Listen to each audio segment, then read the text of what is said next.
बिस्मिल्लाहिर्रहमानिर्रहीम। Hello and welcome to another edition of forex pro live. My name is Khizar Hayat. क्या हाल है जनाब? सब होंगे ठीक है।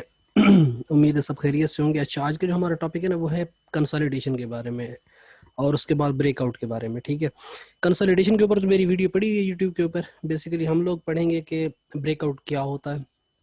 ब्रेकआउट का भी तकरीबन सबको पता है। हम आज देखेंगे कि ब्रेकआउट को किस तरीके से आपने देखना है और ब्रेकआउट कौन से वाला आपके लिए बेटर है, कौन से वाला ब्रेकआउट जो है वो आपके लिए बेटर नहीं है। इसको हम लोग मोटा मोटा देखेंगे और रूल्स देखेंगे कि कौन से ऐसे रूल्स हैं जिनको फॉलो अप करके हम लोगों ने ब्रेकआउट की ट्रेड लेनी है। अच्छा, तो सबसे पहले मैं आप लोगों को एक इसके ऊपर ब्लैक बोर्ड के ऊपर आपको बता देता हूँ कि हमेशा तीन बातों का ख्याल रखना है आपने कभी भी ब्रेकआउट की ट्रेड लेते हुए। ठीक है, पहले नंबर के ऊपर ट्रेंड। ठीक है, ट्रेंड पहले नंबर के ऊपर। दूसरे नंबर के ऊपर आपका जो है वो आपने पीरियड ऑफ कंसोलिडेशन। ठीक है, पीरियड ऑफ कंसोलिडेशन। अब पीरियड ऑफ कंसोलिडेशन क्या होती है? पीरियड ऑफ कंसोलिडेशन का मतलब होता है कि एक लंबे मूव के बाद मार्केट रेंज करना शुरू कर दे। ठीक है, इसको पीरियड ऑफ कंसोलिडेशन कहते हैं। अच्छा, नंबर 3, नियर स्ट्रक्चर।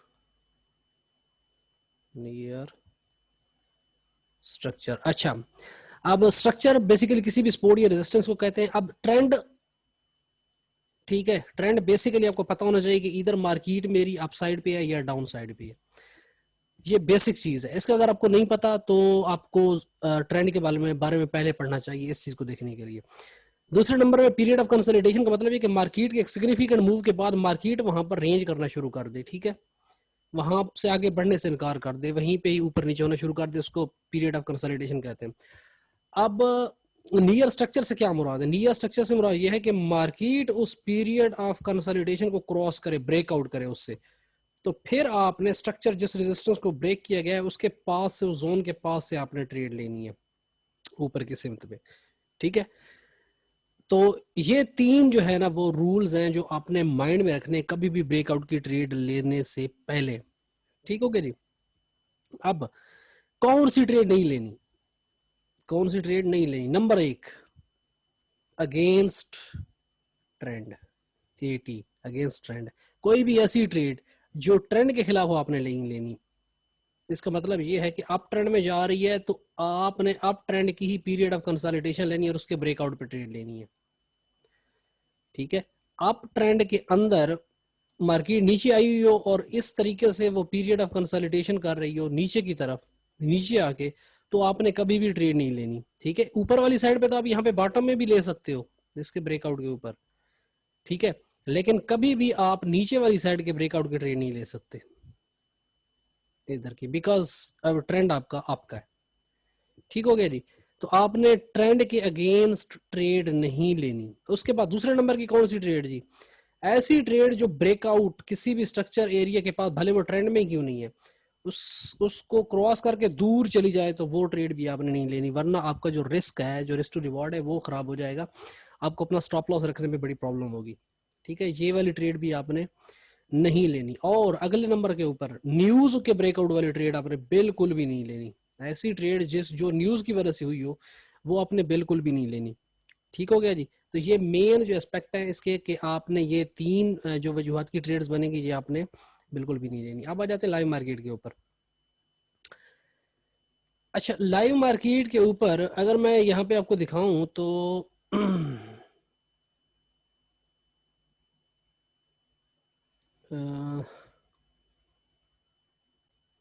अच्छा, लाइव मार्केट के ऊपर हम लोग यहाँ से देखते हैं, ये यहाँ से मार्केट ऊपर की तरफ शुरू हो रही है। ठीक है, तो सबसे पहले नंबर के ऊपर आपको पता होना चाहिए कि ट्रेंड किस सिमत का है। तो ये मार्केट बॉटम से टॉप की तरफ जा रही है, इट मींस ये अप ट्रेंड में है।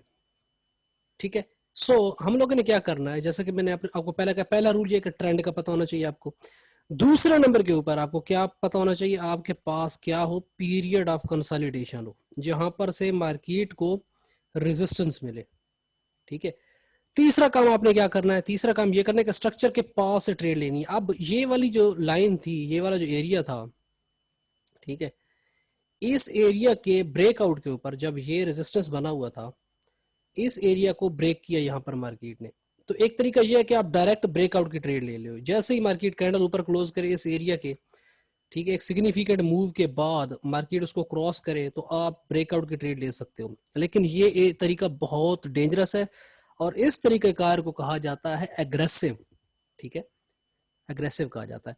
तो बाज औकात एग्रेसिव वाला फायदे में रहता है, बाज औकात दूसरे वाला जिसको जिसको कंजर्वेटिव कहा जाता है, कंजर्वेटिव वो फायदे में रहता है। कभी कभी एग्रेसिव इसलिए फायदे में रहता है कि मार्केट ब्रेकआउट करती है और मुड़ के ही नहीं आती उस एरिया को, और जो है ना कंजर्वेटिव वाला मारा जाता है। और कभी कभी ऐसा होता है कि मार्केट ब्रेकआउट करती है, वापस आती है, कंजर्वेटिव वाले के एरिया को हिट करती है और फिर बाय जाती है।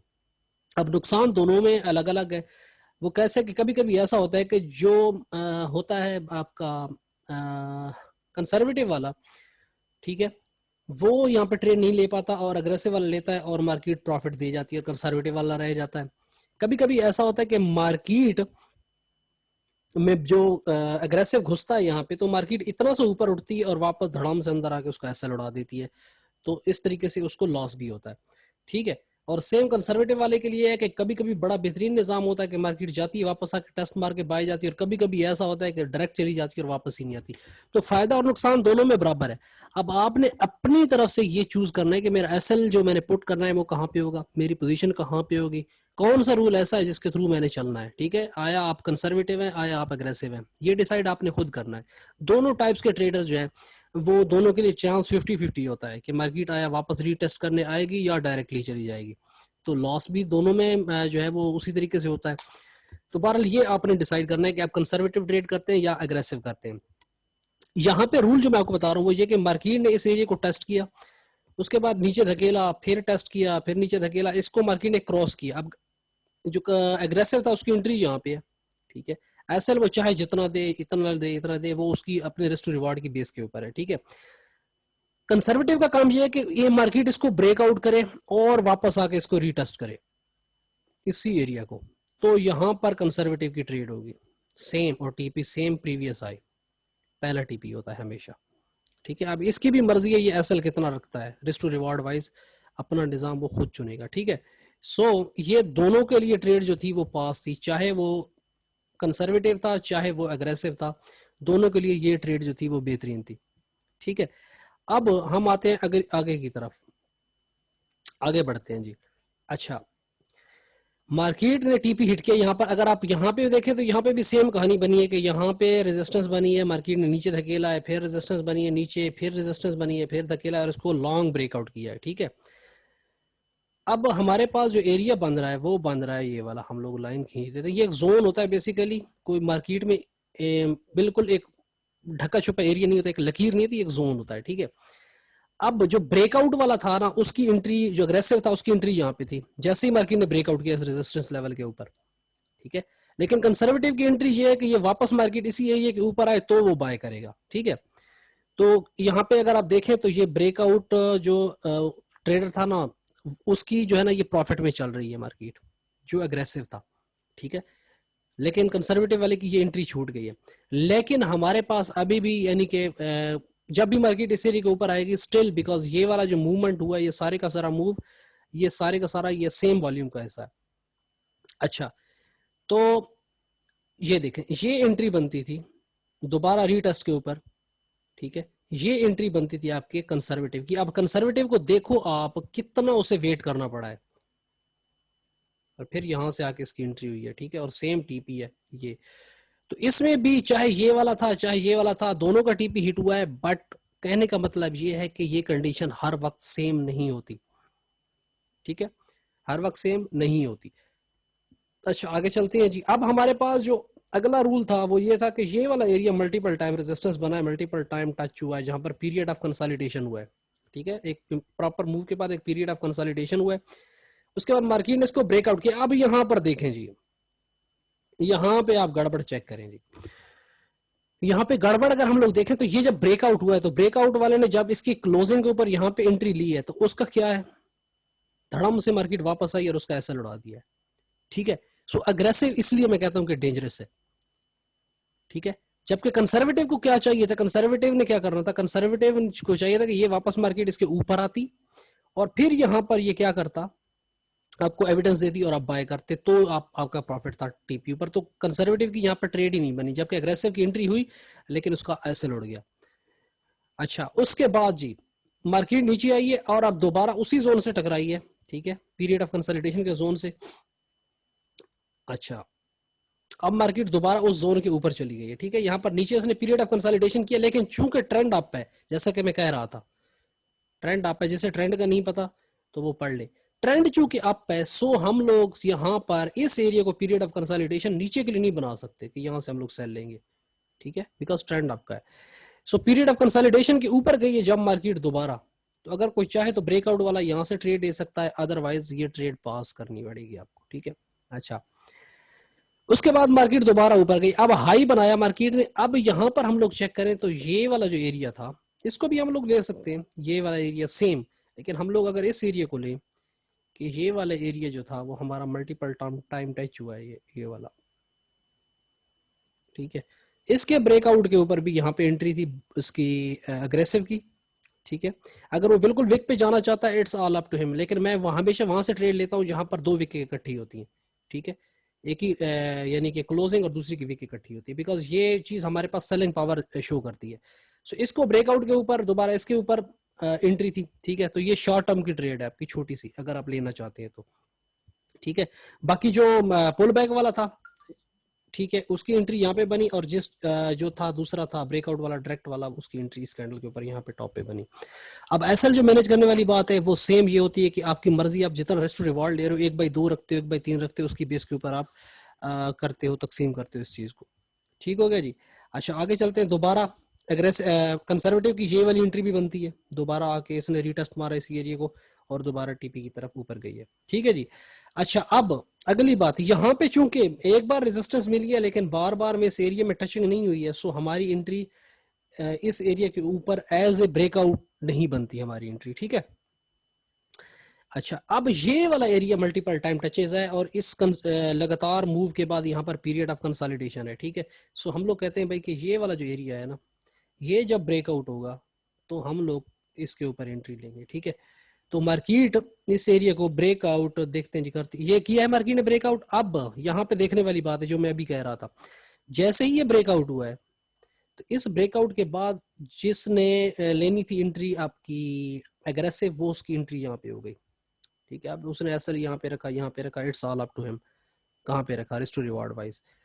जबकि कंसर्वेटिव की एंट्री क्या है कि वापस मार्केट आए। अब आपने याद रखना है कि जब मार्केट उस एरिया को हिट करती है तो उसका जो पहला टीपी होता है वो उतना ही होता है जितना मार्केट पहले बना के आती है, सेम आई, ठीक है। ये वाली बात आपने याद रखनी है। अच्छा जी, आगे चलते हैं जी।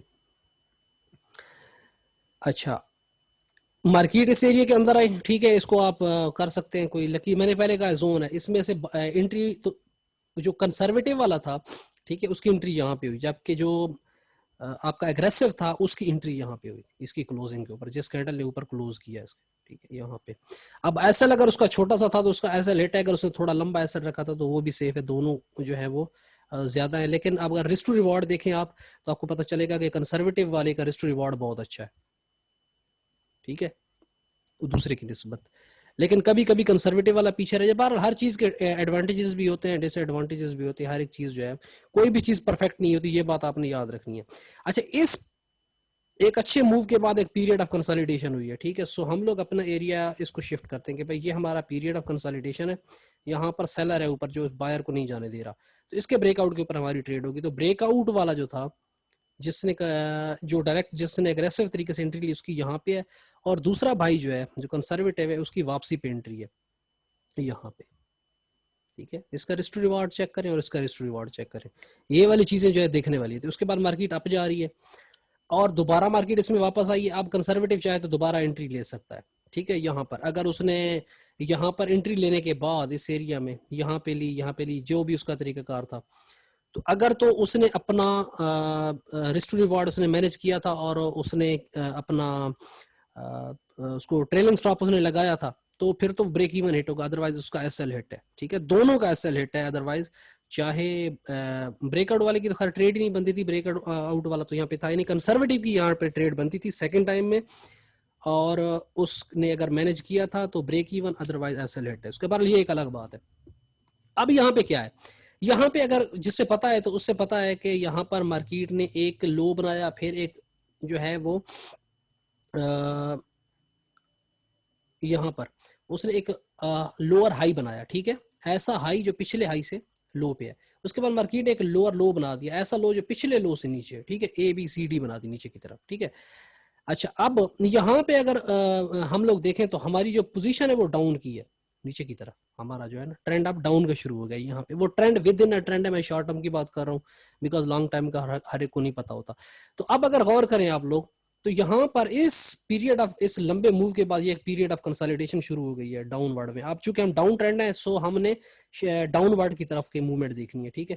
तो यहाँ पर हमारी पीरियड ऑफ कंसोलिडेशन शुरू हो गई है डाउन ट्रेंड में, ठीक है। मार्केट ने लो मूव किया और यहाँ पर सेलर को बायर नीचे नहीं जाने दे रहा। अब हमने ब्रेकआउट की ट्रेड लेनी है यहाँ पर।